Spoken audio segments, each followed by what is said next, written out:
Two people make the exact same salary, let's say $75,000 a year. Fast forward 15 or 20 years later. One is financially free, investing, traveling, and stress-free, while the other is drowning in debt, still stuck living paycheck to paycheck. How is this possible? Today, I'm going to show you the real differences in habits, mindset, and decisions that separate the wealthy from the broke. By the end, you'll clearly see it's not just about what you earn, it's about what you do with it.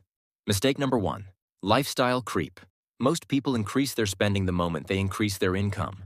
That's why doctors, lawyers, and even tech professionals, earning six figures, can still end up broke.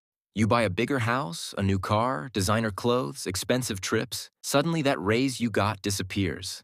The truth? Wealthy people play better defense. They know income is offense, but controlling spending is defense, and defense wins games. Mistake number two, carrying the wrong kind of debt. Credit cards and loans make it easy to fake wealth. But every monthly payment on a depreciating asset like a car or gadgets keeps you from building real wealth. Example, imagine two people, both earning $75,000. One has $6,000 in credit card debt at 20% interest. The other has zero debt and invests that $500 per month into the S&P 500. 30 years later, that tiny difference could be tens of thousands of dollars apart. Mistake number three, no tracking. If you don't track your money, you're flying blind. Studies show we're terrible at estimating how much we spend, especially with credit cards, since swiping feels rewarding instead of painful. Wealthy people? They know exactly where every dollar goes. Whether it's a simple budgeting app, a spreadsheet, or even writing it down, clarity leads to control. Habit number one, start investing.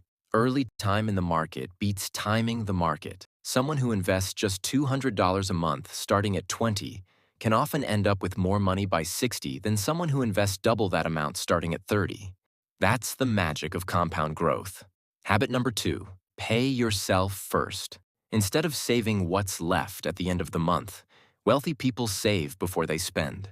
They automate investments, treat savings like a bill, and make their future a priority. Habit number three, focus on assets over liabilities. Rich people buy things that put money in their pockets, stocks, rental property, businesses. Broke people buy things that take money out. Luxury cars, designer items, debt-heavy gadgets. It's simple. Assets grow, liabilities shrink. The money mindset shift. Income matters, but psychology matters more. A scarcity mindset hoards cash, fears risk, and often overspends out of stress. An abundance mindset invests, learns new skills, and sees money as a tool for freedom. Your mindset shapes your financial destiny. Practical steps to get rich, even on $75,000. 1. Build a written budget. It's your blueprint. 2. Eliminate consumer debt as fast as possible. 3. Automate savings and investments every paycheck. 4. Live below your means. Avoid lifestyle creep. Remember, it's not about how much you make. It's about how much you keep, grow, and protect. If you're ready to take control of your money, drop a comment with the word freedom below. And don't forget, money isn't just numbers. It's the freedom to live life on your own terms.